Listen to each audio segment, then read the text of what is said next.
ভাইয়া আপনার জার্নি থেকে একটা জিনিস দেখলাম যে জি, আপনি যখন জব পেয়েছিলেন আপনি কাজ করতেন একটা ফ্রেমওয়ার্কে, ল্যাঙ্গুয়েজে, কিন্তু জি, আপনি যখন জব পেলেন তখন আরেক ফ্রেমওয়ার্ক বা রাইট, কাজ করতে হচ্ছে তো। জি, যারা হায়ার করেছিলেন তারা অবশ্যই আপনার মধ্যে কিছু একটা দেখেছিলেন। তো এখন এই যে আমরা যখন কিছু শিখবো তখন আমরা অনেক সময় একটা কমপ্লেন পাই যে হয়তো সেই লোকটা একটা স্ট্যাক পারে, রাইট, সে শুধু সেটাই পারে, সে এতটা কমফোর্টেবল না যে আরেকটা কিছু বললে সে সেটা করবে।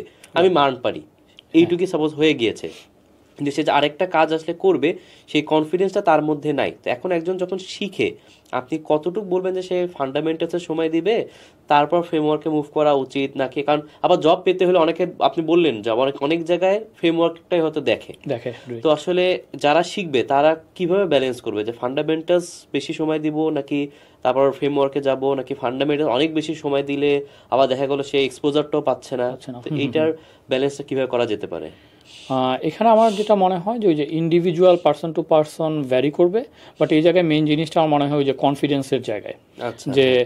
আপনার মধ্যে ওই কনফিডেন্সটা থাকতে হবে যে আমাকে যখন যেই কাজটাই করতে দিবে আমি হচ্ছে করতে পারবো।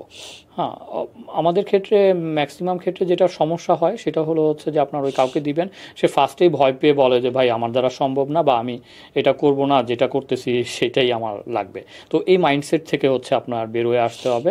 ফার্স্টেই হচ্ছে এইটা মাথায় নিয়ে আসতে হবে যে টেক ইন্ডাস্ট্রিতে আমার কাজ করতে হইলে একটা স্পেসিফিক টপিক, টুলস বা টেকনোলজি নিয়ে আমি হবে না। এখন আর সার্ভাইভ করতে পারবো না। সেটা আগে হয়ে গেছে। আমাদের আগের জেনারেশনের মানুষজন বা কিছু কিছু তারাও হয়তো দেখা গেছে যে স্পেসিফিক একটা টুলস টেকনোলজি শিখছে, সেটা দিয়ে 15-20 বছর তারা কাজ করে এর কারণটাই হচ্ছে করে যে অত ফেলছে। কুইকলি চেঞ্জ হইতো না। হয়তো না, হ্যাঁ, এখন আসলে যত কুইকলি চেঞ্জ হয়, একজন একটা শিখতেছে ইউটিউব দেখে দেখে দেখতে দেখতে আরেকটা ভার্সন বের হয়ে গিয়েছে। এক্স্যাক্টলি, হ্যাঁ। আপনি এটাই দেখেন যে আমরা যারা এই যে কারেন্ট জেনারেশনে আছি, আমরাই যদি টেকের চেঞ্জটা দেখি যে লাস্ট 15 বছরে কি হয়েছে। 15 বছর বা 20 বছরে আমরা এমন একটা সময়ে বড় হয়েছি যে কোনো ফোনই ছিল না। ঠিক না, হুম। আমরা যখন ক্লাস 7-8-এ পড়ি তখন কোনো ফোন বলতেই কিছু ছিল না, জাস্ট ওই বাসায় হচ্ছে কেবল দিয়ে যে টেলিফোনগুলা এভাবে ঘুরায় হচ্ছে হ্যাঁ, হ্যাঁ, ব্যবহৃত, হ্যাঁ। সেটা নিয়ে শুরু করলাম।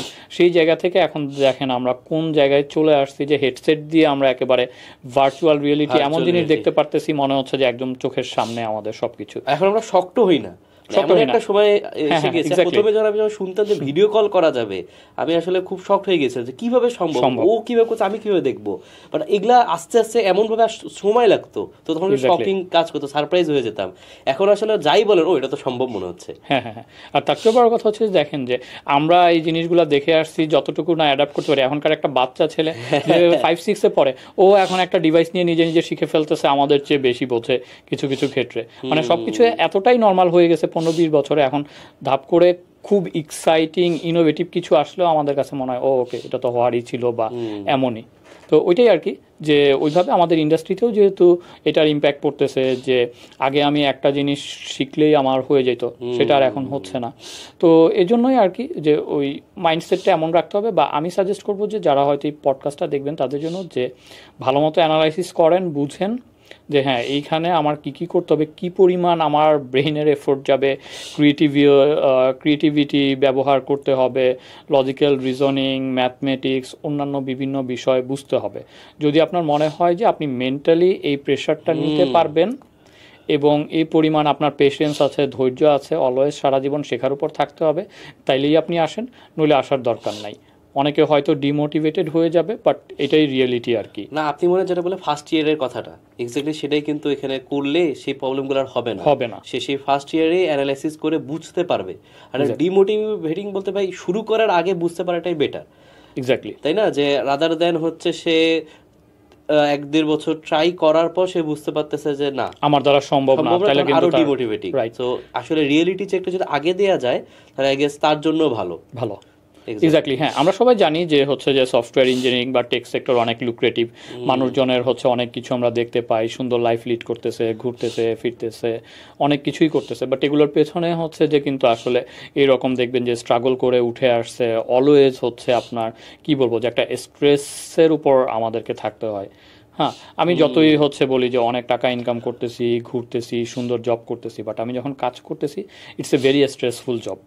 এবং এটা হচ্ছে আমরা যারা কাজ করতেছি অলরেডি এই সেক্টরে ঢুকে গেছি তারা হয়তো বুঝি না, বাট এমন যদি কারোর সাথে আপনি হচ্ছে আলাপে যান যে একবার হইলেও এই সেক্টরে ট্রাই আউট করছে তারপর বের হয়ে গেছে, কন্টিনিউ করতে পারে নাই, তখন আপনি আসলে জিনিসটা কম্পেয়ার করতে পারবেন যে আসলে এই জিনিসটা কি পরিমাণে স্ট্রেসিং। কারণ আমি গত মাসে হচ্ছে লাস ভেগাসে একটা কনফারেন্সে গেছিলাম, তো AWS এর একটা বিরাট বড় কনফারেন্স হচ্ছিল, তো ওইখানে আমি হচ্ছে যে ট্যাক্সি ড্রাইভার ছিল তার সাথে আলোচনা করতেছিলাম। ও জিজ্ঞেস করলো যে কোথা থেকে আসছো, কোন কনফারেন্সে যাচ্ছ, টুকটাক আলোচনা যখন হচ্ছে ও দেখলাম যে আবার প্রোগ্রামিং ল্যাঙ্গুয়েজ এই জিনিসগুলো সম্পর্কে জানে, বোঝে কিছু। তো ওকে আমি জিজ্ঞেস করলাম যে তুমি ট্যাক্সি চালাও, তুমি হচ্ছে এগুলো সম্পর্কে কেন কেমনে জানো? তো বললো যে হচ্ছে আমি এরকম 6 মাসের একটা বুট ক্যাম্প করছিলাম, করে তো দেখি যে হচ্ছে এগুলো খুবই ব্রেইনের কাজ, আমার দ্বারা আর সম্ভব হয়ে ওঠে না। আমি বলছি যে না বাবা, আমার এটা করবো না। আমার একটা ফ্রেন্ড করে ও এখন রিমোট জব করতেছে, অনেক টাকা কামাচ্ছে, বাট পরে বললো যে ভাই তোমাদের কাজ অনেক ব্রেইনি, আমি বুঝি অনেক স্ট্রেসফুল, আমি পারি না। তো এইটাও হচ্ছে আসলে সাধারণ মানুষের বুঝতে হবে যে ডিরেক্টলি আমি আসলেই যে আসলে সাকসেস হব এমন না। রিয়েলিটি চেক আপনি যেটা বললেন যে আগে ভালো মতো অ্যানালাইসিস করে প্রস কি কনস কি কোন কোন জায়গায় চ্যালেঞ্জেস হবে সেগুলো বুঝেই আসলে আসা উচিত। এক্স্যাক্টলি।